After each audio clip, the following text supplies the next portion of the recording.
ഒരു job card enter ചെയ്ത് കഴിഞ്ഞിട്ട് അതിൻ്റെ സ്റ്റാറ്റസ് ചേഞ്ച് ചെയ്യുന്ന ടൈമിൽ കസ്റ്റമറിന് എങ്ങനെ നോട്ടിഫിക്കേഷൻ പോകുന്നുള്ള ആ ഒരു ടെംപ്ലേറ്റ് സെറ്റ് ചെയ്യുന്നത് എങ്ങനെയാണെന്നാണ് ഈ ഒരു വീഡിയോയിൽ ഷെയർ ചെയ്യുന്നത്.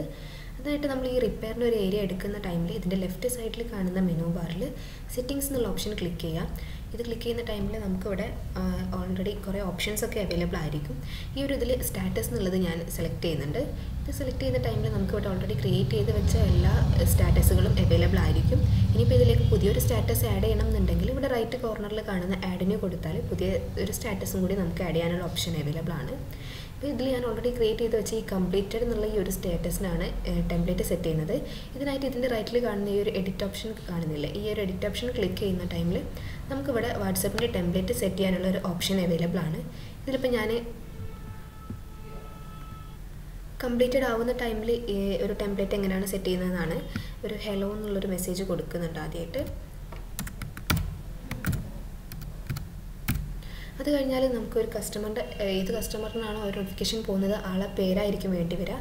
അതിനായിട്ട് നമുക്കിവിടെ ഈ ഒരു ആഡ് ബട്ടൺ കൊടുത്താൽ ഈ പ്ലസ് അടിക്കുന്ന ടൈമിൽ നമുക്ക് കസ്റ്റമറുടെ നെയിം ഇവിടുന്ന് സെലക്ട് ചെയ്യാനുള്ള ഓപ്ഷൻ ഉണ്ട്. ഈ ഒരു ഇത് ആഡ് ചെയ്യുന്നതോട് കൂടിയിട്ട് നമുക്ക് പിന്നെ ഓരോ ജോബ് കാർഡ് ക്രിയേറ്റ് ചെയ്യുന്ന ടൈമിലും ആ ഒരു കസ്റ്റമറിൻ്റെ പേരിൽ നോട്ടിഫിക്കേഷൻ സെൻഡ് ആയിക്കോളും. ഏത് കസ്റ്റമറിൻ്റെ പേരിലാണോ നമ്മൾ ആ ഒരു ഇത് സെൻഡ് ചെയ്യുന്നത് ആ ഒരു കസ്റ്റമറിൻ്റെ പേര് അവിടെ ഓട്ടോമാറ്റിക്കലി വന്നോളും. ഇത് കഴിഞ്ഞാൽ പിന്നെ ഒരു ലൈൻ ബ്രേക്കിൻ്റെ ആവശ്യമുണ്ട്. നെക്സ്റ്റ് ലൈനിൽ നമുക്ക് ബാക്കി കാര്യങ്ങൾ എൻ്റർ ചെയ്യാൻ വേണ്ടിയിട്ട്. അതിനായിട്ട് ഞാൻ ഇവിടെ വീണ്ടും ആഡ് എന്നുള്ളതിൽ പോയിട്ട് ക്ലിക്ക് ചെയ്യുന്ന ടൈമിൽ ഇവിടെ ന്യൂ ലൈൻ എന്നുള്ളൊരു ഓപ്ഷനും കൂടി അവൈലബിൾ ആയിരിക്കും. ആ ഒരു ന്യൂ ഓപ്ഷൻ എന്നുള്ളത് ഞാൻ ക്ലിക്ക് ചെയ്യുന്നുണ്ട്.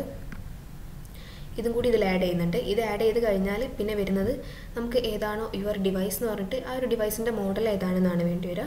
അതിനായിട്ട് ഞാൻ ഇവിടെ യുവർ ഡിവൈസ് എന്ന് കൊടുക്കുന്നുണ്ട്. പിന്നെ ആ ഒരു ഡിവൈസിൻ്റെ മോഡലാണ് നെക്സ്റ്റ് ആയിട്ട് ഞാൻ ആഡ് ചെയ്യുന്നത്. ആ ഒരു ഏത് മോഡലാണ് ആ ഒരു ഇത് കംപ്ലീറ്റ് ആയതെന്നുള്ളത് പറയാൻ വേണ്ടിയിട്ട്. അതിനായിട്ട് വീണ്ടും ഇവിടെ ഈ ഒരു ആഡിൽ പോകുന്ന ടൈമിൽ നമുക്ക് ഇവിടെ തന്നെ ആ ഒരു ഡിവൈസിൻ്റെ മോഡൽ സെലക്ട് ചെയ്യാനുള്ള ഓപ്ഷനും ഉണ്ട്. ഇതിലിപ്പോൾ ഞാൻ ഡിവൈസിൻ്റെ മോഡൽ ഇതേപോലെ ആഡ് ചെയ്തിട്ടുണ്ട്. ഇത് കഴിഞ്ഞാൽ പിന്നെ ബാക്കി മെസ്സേജ് എന്താണോ നമുക്ക് ഷെയർ ചെയ്യേണ്ടത് ആ ഒരു മെസ്സേജിൻ്റെ ഒരു ടെംപ്ലേറ്റാണ് പിന്നെ വരുന്നത്. എന്നിട്ട് ഞാൻ ഓൾറെഡി ഇപ്പോൾ ഒരു മെസ്സേജ് ഞാൻ ഇവിടുന്ന് ആഡ് ചെയ്തിട്ടുണ്ട്. ഈ ഒരു ടെംപ്ലേറ്റിലാണ് ഞാൻ ഈ ഒരു മെസ്സേജ് സെറ്റ് ചെയ്തിട്ടുള്ളത്. ഇതേപോലെ ഏത് ടെംപ്ലേറ്റിൽ വേണമെങ്കിലും നമുക്ക് ഇവിടുന്ന് സെറ്റ് ചെയ്യാനുള്ള ഓപ്ഷൻ ഉണ്ട്.